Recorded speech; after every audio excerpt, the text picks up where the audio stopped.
all of you. Thank you, Shakti Foundation, for hosting the meeting. Thanks to Usha Nandini and also to Nilima, Lakshmi Priya and other foundation members and Dr. Madheshwaran for the introduction. It's a very long topic, but I will try to give the nutshell, and this won't be an end, but it is a beginning to have conversation with everyone through these meetings, mostly every month.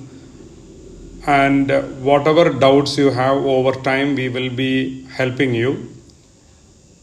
So the topics that will be covered this evening will be on what treatment and diet is the best, because this is the question everybody is asking and searching, especially when the disease become critical or is chronic over time. Then that's a question. And also we wanted to know what are the modern treatments that are coming in the world.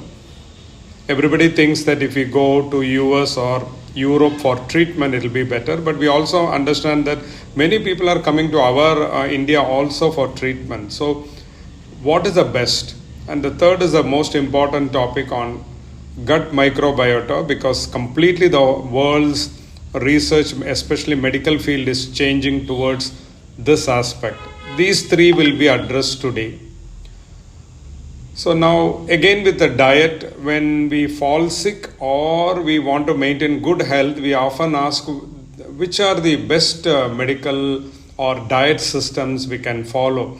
Because in internet now we are bombarded with a lot of different modes of diet, like Ayurveda style, Siddha style, Mediterranean diet. You will see a lot of publications are showing that Mediterranean diet is good. Then keto diet, paleo diets. Then there are diets based on blood group. So many such variations are there. And we are confused which one to follow. Again, with the treatment also, allopathy, is it best, or Ayurveda is best, Siddha, naturopathy, acupuncture, pressure, the Chinese medicine, homeopathy, or home remedies, Sujok or Unani. So all these are there. Especially I find people are rushing for an urgent answer when somebody is in ICU. And most of the time, even today we have a question in our Telegram group. Somebody's father is in ICU and they are having breathing difficulties because they are not able to get enough oxygen, and the pressure is lowering even though they're trying to give medications for that, and they're asking why. But most of the time it is a last minute question. Even 2 days back, my friend asked me that his mother is gasping for breath and asked me if I can help. But I said, let me look through the video call, and I looked and I found that she's in the very last stage, grasping for breath. I said, let's wait for a few hours and I'll get back. But by the time she went away, passed away. So these are the time when people ask, okay, which is the best treatment can I go for? Especially people when they get very shocking disease like cancer, then they don't want to undergo the side effects of chemotherapy and radiation. Then several suggestions are given by our beloved friends and family members, and it becomes too chaotic to think whose advice should we take. Now, the topic, this one I have been talking for past 1 month, is about the septic shock, which we often hear in somebody when they are in ICU. Usually somebody is taken for the intensive care unit when they fall down unconscious or when they gasp for breath. Then it is when they are admitted in the ICU. And then one of the thing is, like as I mentioned, less oxygen supply and the pressure is dropping. And one of the reason they have found is septic shock. What is septic shock? There is some infection. You all know the word septic means some infection. And with that infection, suddenly something happens in our body and the blood pressure drops, and the vital organs like liver, kidney, they stop to function, and the doctors struggle hard to revive the patient and give the best treatment that they could. But the family members and their friends who are waiting outside, they are really in a panic mode. They don't know what will be the news. Now, recently, last month, my own family member was in an ICU hospital after a cancer treatment, and in 3 days, it cost them a huge amount of money, 5 lakhs, and several tests were done. And they were asking me why they were not able to find the problem earlier, then we could have avoided all this. And they were scolding the doctors, they were finding fault with the hospital system. All that the trauma was going on more than the patient. It is the family members around, they really undergo a stress. Now, where is the problem and how to avoid this? So one of the part that I'm going to talk is again, which is the best treatment? Should we go for allopathy or ayurveda or natural, as we are going through that? So first we have to understand there are two types of majorly treatments. One is a temporary fix and another is the real fix.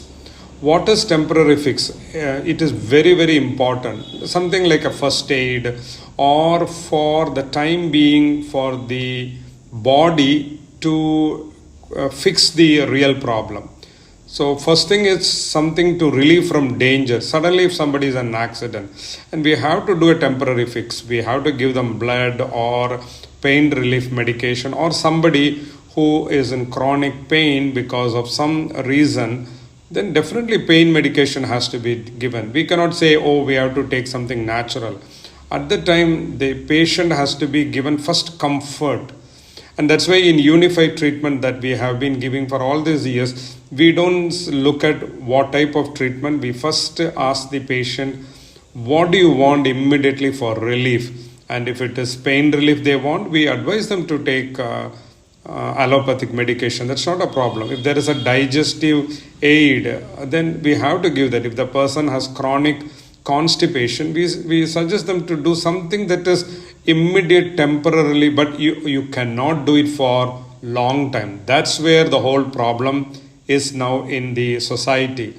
So all the supplementary help that we use, like band-aid, crutches or stretcher or antibiotics, these are not the permanent fix, they are the temporary fix. Now what is a real fix? And that's where we are going to see. So now this is very important for all of you to understand. You already know, I'm just bringing to your awareness. So when we have an injured leg or a hand, then it is natural that we apply, we use these methods for helping the person to feel comfortable. We are using a crutch or a band-aid around the neck to hold the arm in position. Especially for diabetes, we see pills being taken because they have a high blood sugar and it is an uncontrolled situation. Naturally, I would recommend to go for sugar pills to control it. And there are some people who have high blood pressure. Definitely they should be taking pills to immediately bring down the pressure. Again, if there is an iron deficiency or vitamin deficiency, I strongly recommend to take vitamin supplements. But the problem is lifelong medication is the problem. Taking sugar pills for lifelong, taking BP pills for lifelong, and vitamin supplements lifelong is the problem. It is something like you are walking with the crutches or band-aid for the lifelong, and I don't think anybody would be interested in that. But for sugar and BP and everything, we are doing that because we get fixed in the temporary fix. We don't go into the real problem. I will make you understand with this simple analogy which we are seeing even today. We have this problem in the place where we live, when there is even a small rain, the whole road floods. And even a small rain, it's not like a cyclone or anything. So the whole street and the people are really being suffering with this problem. Now, what did they do? Actually, they did the first good thing, the temporary fix. The whole association people called, and the municipal they send a tanker lorry for sucking the water fluid, water, sewage water and the rainwater, and they collected it. But we have to understand it is only a temporary fix. But what is the real problem? As you all know, there are several reasons why this is happening, because people have been dumping on garbage in these ways where the sewage water or wastewater or rainwater has to be removed. So first thing is we dump all these things without thinking that these are going to be a problem later on. But you will be surprised, not surprised actually. Even now, this is the morning picture I have taken. Continuously they are running this. Now you can see that there is a one motor they have installed in center of the road. It is a big hassle for the people to drive, and you can see that they have put a hole in center of the road and they're sucking the sewage water every day like this. Continuously the motor is going, such a wastage of electricity and all the hassle. But they are not going for the permanent fix. But I am saying this is what we are all doing with the sugar pills or diabetic medications, BP medications, or any other problem we are having. We are only doing the temporary fix. We think that's the only solution we have. Now this will cause later problems, and then we end up in an emergency. Now that happens here also. When suddenly a heavy rain comes, all this motor and everything is again flooded in water, and that also won't work. And that's what happens in ICU. So now what is a fix? That's what now we are going to talk. The real fix is, along with the aids, for temporary time we use it, but real help is the food. Food is the medicine. Why? Because that is what the body needs. The body is very, very intelligent. It can correct the problem, but you have to give the right solution. And we will see that it will be astonishing to understand how important food is. But now I see that I have many cases of people who are in ICU and things become worse. Example is a friend's child. He's only 18 years old. He has a severe gallbladder problem and pancreas even by the age of 18. And his condition was worsening. But that when the parents asked what can we give, the doctor simply said he can eat anything he wants. But it is completely not correct, because body has to be helped by the right food. So this is again now the reason why people are now turning towards what are the right food to be eaten. So we have to give the food that helps the body cells and its associated cells. And this is what the ancient knowledge is. From Tirukural, Tiruvalvar says, Noi Nadi, Noi Mudal Nadi, Adu Tanikum, Vai Nadi Vaipachayal. What does it mean? Diagnose the illness. That's a real treatment. First, diagnose it. We need a diagnostic test. Then second, it trace its original cause. What is the fundamental cause? Then seek the proper remedy and apply with and really skillfully apply it. All these 5 factors are very, very important. So now comes the question, what is a meaningful diagnostic test? Now many people who are following the natural medicine or home remedies or naturopathy, they think that any test is unnecessary, it is not needed. It is a completely false notion. From ancient times, look at Wikipedia or anything, ancient Egypt, Babylonia, China, Greece, unfortunately they missed India, the most important one. They had all this diagnostic approach. In India, we were very skillful in taking the pulse. The Siddha doctors and the Ayurvedic doctors, they knew just by touching the arm, the pulse, they can diagnose what type of ailment could be there. And using the 5 Panchabhutas, they know which organ needs help and which one needs a proper fix. And based on that, they would suggest not only diet, but cleansing. Like as I said in the rainwater problem in our street, when people had put all the garbage where it should be put, they didn't put there, and they put it in where the water was taking away the sewage or rain flooded water, they had blocked it. That is why in all the system, cleansing is a very important process. In Unify also we do the very important cleansing is a very important part. Without cleansing, if you try to fix it, it's like painting a house which is shabby. Without cleaning it, you just coat a fresh paint on it and it won't help. So there are traditional ways where they looked at everything, even the tongue, the eyes, the skin, all this would be required. And if you look at the Thiruvalluvar saying, why Nadi? Why also means the proper way and also means speech or expression. They would ask the patient all the questions. They would spend more than 1 to 2 hours. Now, unfortunately, no doctors spends that much time. They don't ask anything. They just ask to take the laboratory test. Now, most of the doctors, unfortunately, are only depending on diagnostic tests, and based on that, they're giving treatment. So now there is a change after COVID time. Patients have started to realize, now why should I go to the doctor? The e-doctor, everything in the internet, the doctors are there, meaning if you type a symptom, it shows what they are and you go and take a test, then you diagnose it. That's what is happening, though it is not correct. Because of this trend, people tend to do that.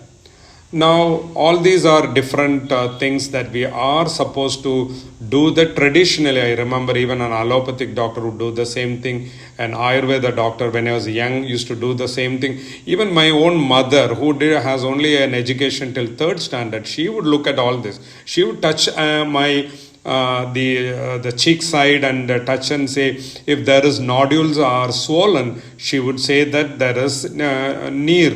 Meaning that there is a swelling, and that's a local language she used, and that's very correct, because that's where when the lymph nodes are swelling because of inflammation, because of some infectious disease our body is fighting. So all these are simple things she would do, and she would give the home remedy first, because all our mothers were the primary physician at home, and 1 or 2 days they will look at it, and if they see something is serious and they cannot handle, then that's where they ask for help from the external doctor.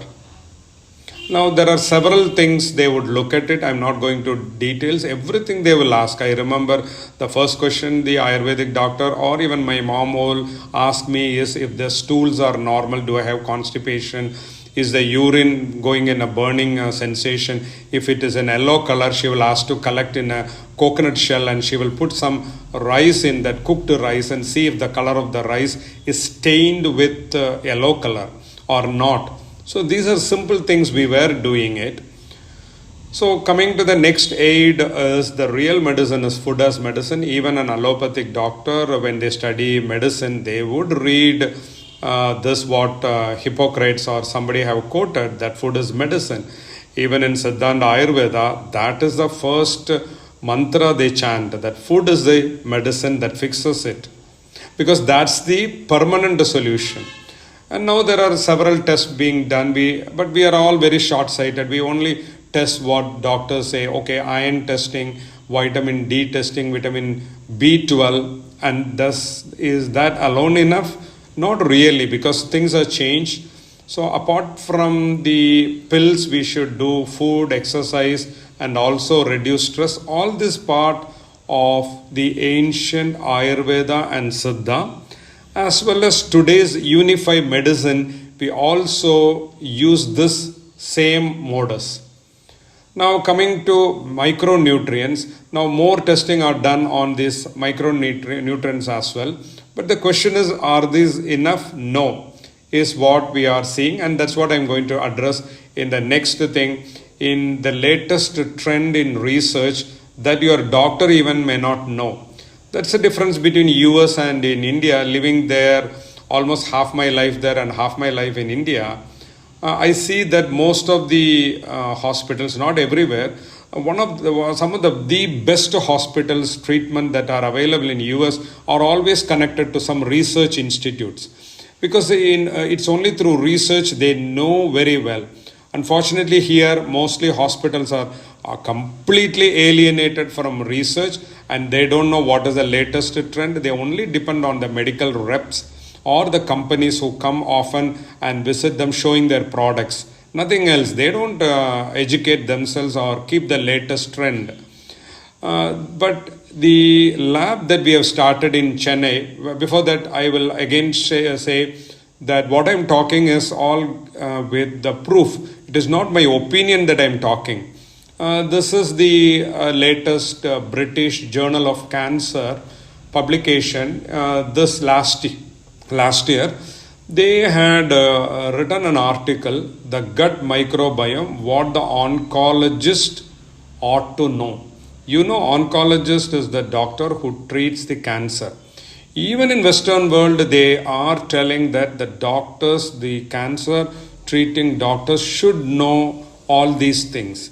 So that is why they wrote this article. But many people do not know all these, many doctors do not know, the public also do not know, and that is why our right awareness program, we have been doing this.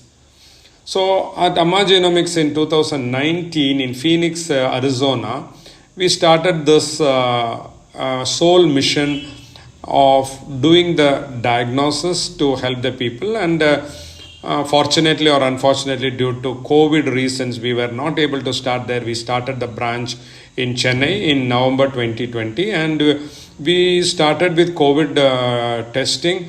Most of the labs, they were taking 2 days, 3 days, or even more than a day to give results. We were astonishingly give in 3 hours, and that made a huge reputation in the city.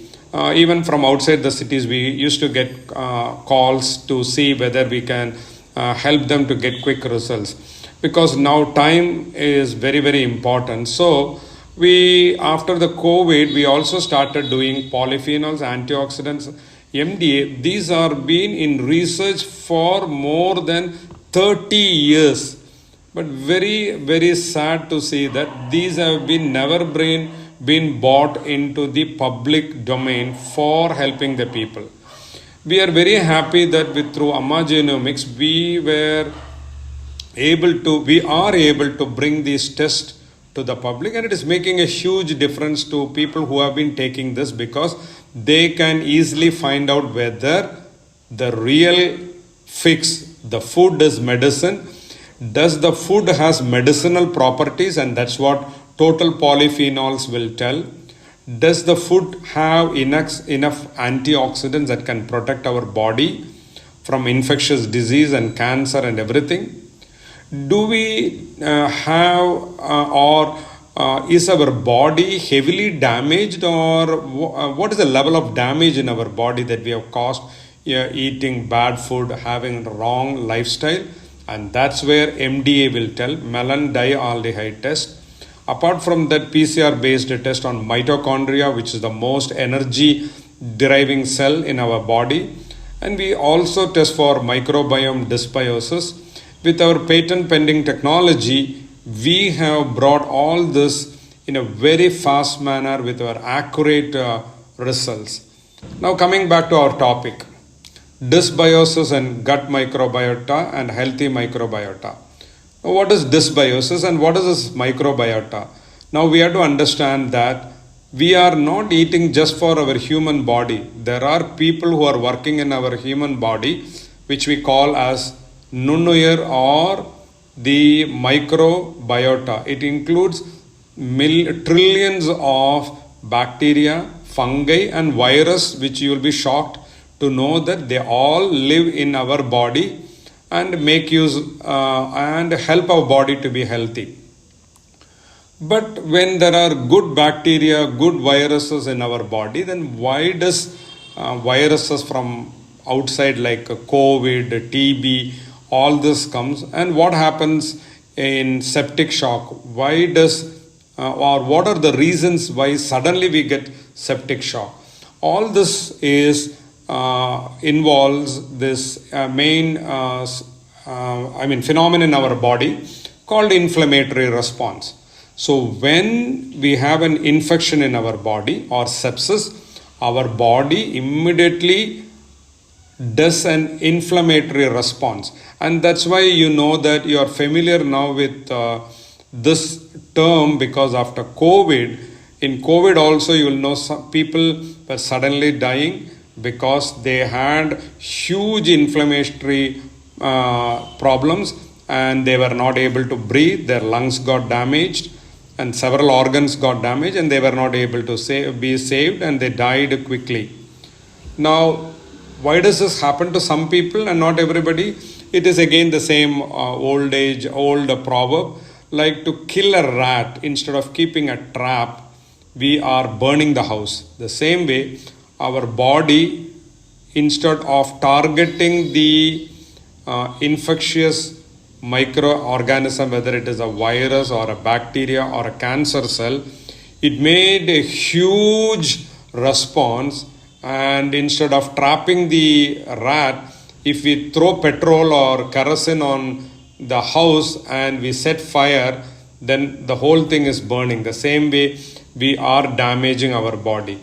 What is the reason for this uncontrolled behavior is the next thing we can understand.